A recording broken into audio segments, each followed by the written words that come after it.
yo, digamos, llevo 24 años trabajando en el diario La Capital, con lo cual mi formación, mi experiencia, mi conocimiento, mis prácticas, básicamente tienen que ver con lo que fue la formación para trabajar como periodista en un diario papel, ¿no? Así, soy como muy analógica, entonces, de alguna manera es desde ese lugar.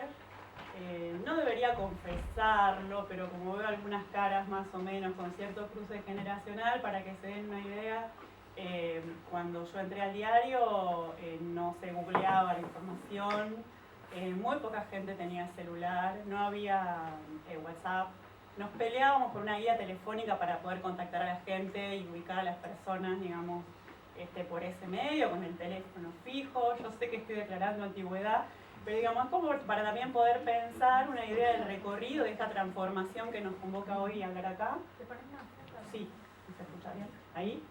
¿Mejor? Poder pensar un poco esta transformación, esta crisis, digamos, ¿no? Estas búsquedas que, bueno, la verdad es auspicioso ver todo este auditorio interesado en debatir sobre estas cuestiones.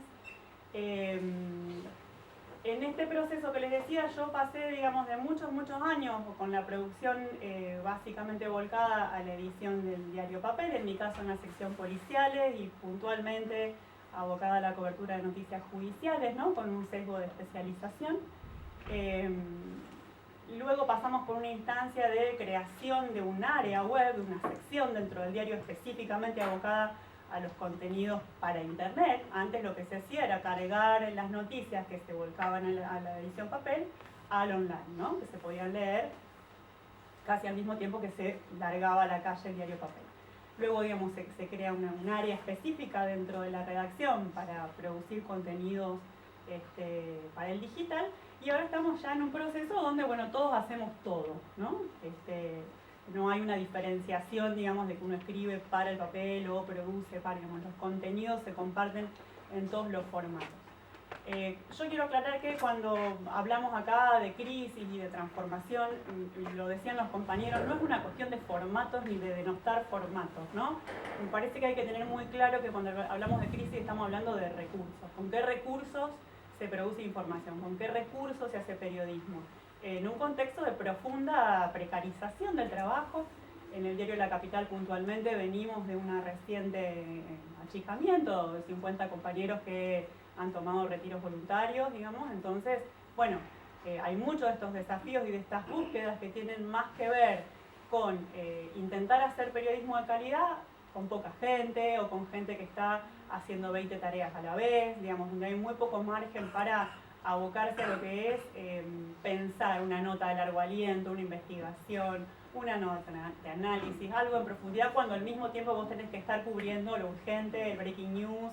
Bueno, digamos, en este contexto aparecen como nuevas prácticas profesionales, nuevas tendencias que tienen que ver con esta cuestión de la urgencia por publicar, así sea información muy breve respecto de un acontecimiento, un párrafo, 2 párrafos, con cierto borramiento de la figura del editor. Muchas notas se publican sin una mirada de un editor, lo cual digamos, es realmente preocupante. Uno ve en los contenidos cuando, bueno, falta no solo una cuestión de corrección de los textos, sino también a veces de coherencia, de datos, de tratar de evitar el error. Digamos, un proceso donde también me parece que hay cierta lógica del cliente que reemplaza la idea del lector, ¿no? Como, bueno, pensamos en el clic, en lo que la gente quiere leer, digamos, en lo que funciona. De alguna manera también la lógica del contenido desplaza la idea tradicional de noticia o de información. Entonces vos tenés que una noticia sobre Pampita compite con Ley Base, qué sé yo, digamos, ¿no? Entonces, como todo está como expuesto en ese mismo magma. Esta cuestión de por ahí la urgencia y el poco tiempo y la descontextualización, me parece que en algunos casos, digamos, uno entiende que hay que largar la información, pero no debería de ninguna manera sustituir lo que es la presentación de la noticia en contexto, que es una práctica tradicional, clásica del periodismo. hablo desde el policial, qué es lo que conozco, qué es lo que vengo haciendo. Por ejemplo, digo, por situar un ejemplo, sobre todo en esta ciudad, con lo que viene siendo la agenda de la criminalidad, hoy más que nunca es necesario situar los hechos en un contexto para poder entenderlos. Hoy más que nunca el periodista tiene que poder explicar esto que pasó, en qué trama de sentido se inserta, digamos, ¿no? Reclama prudencia, reclama análisis, reclama eso, digamos, como tomar un tiempo para poner en contexto. Tiempo, recursos, con cuestiones que parecen estar como escaseando. Esto también en un momento donde las agendas aparecen muy, no determinadas, pero sí muy condicionadas por lo que es la pauta oficial, digamos, ¿no? Y la noticia de sesgo publicitario. Claramente un desafío para el periodismo como de hoy me parece cómo poder pensar y proponer contenidos, información, análisis que trasciendan estas lógicas, aunque convivan con ellas. Entonces, bueno, cuando me hago esta pregunta, un poco también en el sentido del título que lleva el panel, de estas búsquedas, bueno, trataba de pensar cuáles son las búsquedas posibles. Yo pensé algunas, las pensé desde el lugar de la emisión, porque bueno, los que estamos acá trabajamos en la emisión, pero también es una pregunta posible en recepción, o como audiencia, ¿qué periodismo queremos? ¿Cuáles son las búsquedas, no? Traigo algunas ideas, más allá de que las construcciones siempre son colectivas. Una cuestión que pensaba es, bueno, ¿qué nos interesa como sostener? ¿O qué periodismo queremos hacer? ¿O qué podemos? Y esa pregunta me llevó a una cuestión como muy básica, que es pelear por sostener un mínimo manual de buenas prácticas, digamos, ¿no? Poder chequear la fuente.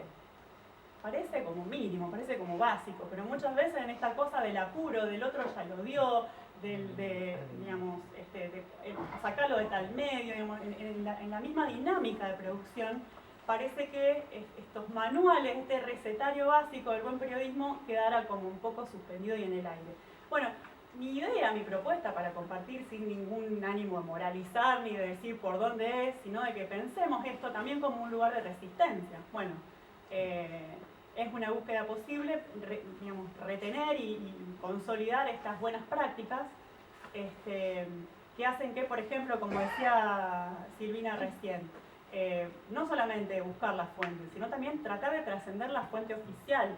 En lo que es la noticia policial y judicial hoy, esto que pasaba, esto que vos marcabas, digamos, no abunda la gente para mandar a cubrir un juicio o para mandar a la calle con lo importantísimo que es ir a los lugares, digamos. Otra cuestión que parece como que menor y sin embargo es, pero fundamental. Yo siempre cuento algo que me pasó y ya voy a ir cerrando, Alicia. Hace ya varios años, yo era nueva en el diario, me toca ir a cubrir una historia, había ocurrido, en aquel momento no se hablaba de femicidios, pero había sido un femicidio a la vera de la autopista Santa Fe, con unas criaturas también que había asesinado, y había una persona acusada, era la pareja de esta mujer y padre de las criaturas, y aparecían en los partes policiales dos direcciones, ¿no? Había como dos lugares donde ir a ver. Yo fui a los dos. Uno era allá en el barrio de La Carne. Me pasó una cosa muy loca. Cuando llego ahí encuentro al compadre, este señor, un conocido, digamos, que me contó la historia de esta familia, cómo este hombre de bien, que no se entendía, qué le había pasado, de qué manera, digamos, ¿no? Como toda una presentación de una historia, digamos, sin ningún tipo de matiz que pudiera explicar ese brote de violencia. Y cuando voy a la otra dirección, donde este hombre tenía otra familia, era el malo del barrio, el pendenciero, digamos. Entonces yo volví a la redacción ese día y dije, ¿qué hubiera pasado si yo iba a uno solo de esos lugares? ¿Qué historia hubiera contado? ¿No? Entonces, poder ir a los lugares no solamente tiene que ver con esa posibilidad de profundizar, sino también de complejizar y de marcar la controversia. Porque en estas prácticas de trabajo que se distancian de esa posibilidad, digamos, de la buena práctica, los acontecimientos terminan siendo como lisos, como si no hubiera matiz, ¿no? Y me parece que es muy importante para nosotros, en un buen ejercicio de laburo, poder marcar la contradicción. En el policial todo el tiempo estamos hablando de contradicción y de controversia. Ahora, para poder marcar esa controversia tenés que poder correrte del parte de fiscalía. que te va a contar una sola voz, una sola mirada, digamos que es la acusatoria. Para poder correrte la mirada acusatoria y punitivista de los acontecimientos tenés que poder ir al barrio, hablar con la familia, ir al juicio, escuchar la audiencia, escuchar qué dice la defensa, digamos. Toda una serie de cuestiones que requieren, vuelvo a lo mismo, tiempo y gente, ¿no? Entonces, por eso hablo de que no me parece que es una cuestión de formato, sino de recursos. Bueno, el tema de los editores, fundamental. Y otra cosa que me punteó, el trabajo en equipo. Creo que lo habías marcado, Lucho, vos. A mí me parece importantísimo recuperar la idea del trabajo en equipo. Yo trabajo en una sección donde históricamente siempre hemos compartido mucho y debatido mucho, y siempre la mirada de tu compañero te permite como problematizar eso que estás haciendo. A veces no es tan simple, a veces no está tan claro, a veces vos querés plantear una mirada respecto a un fenómeno y poder conversarlo con alguien va a enriquecer el material. Y además me parece que también es un muy interesante momento para correrse de la idea de la pluma, ¿no? Hay como mucha cosa del ego puesto en juego en este oficio, que creo que el compartir con otros y construir con otros y proponer trabajos en equipo siempre termina siendo beneficioso y además es más divertido y más interesante y te expone menos, ¿no? Una más, una o dos, bueno, lo de no citar solo la fuente oficial. Cuando hablo de la fuente, poder chequear la fuente y citar la fuente, porque nos encontramos todo el tiempo con materiales sin fuente, o que vi en Twitter, lo dijo alguien en Twitter, pero ¿quién? ¿Quién lo dijo? ¿Cómo lo dijo? ¿Desde qué lugar lo dijo?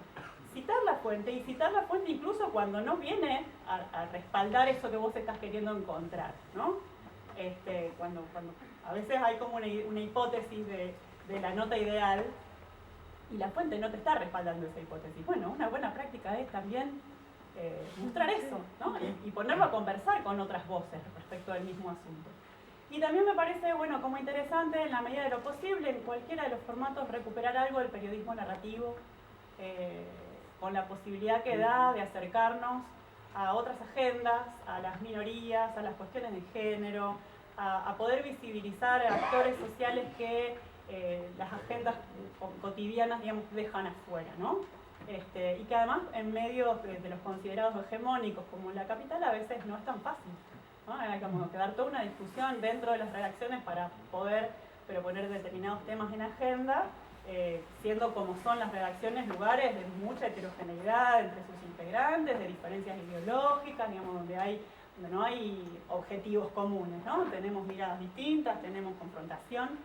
Me parece que poder pelear por estas mínimas estrategias, mínimas búsquedas, bueno, lo planteo en un lugar como de bandera, de no abandonar y de cierta trinchera también, así que bueno, eso es lo que tenía para compartir con ustedes.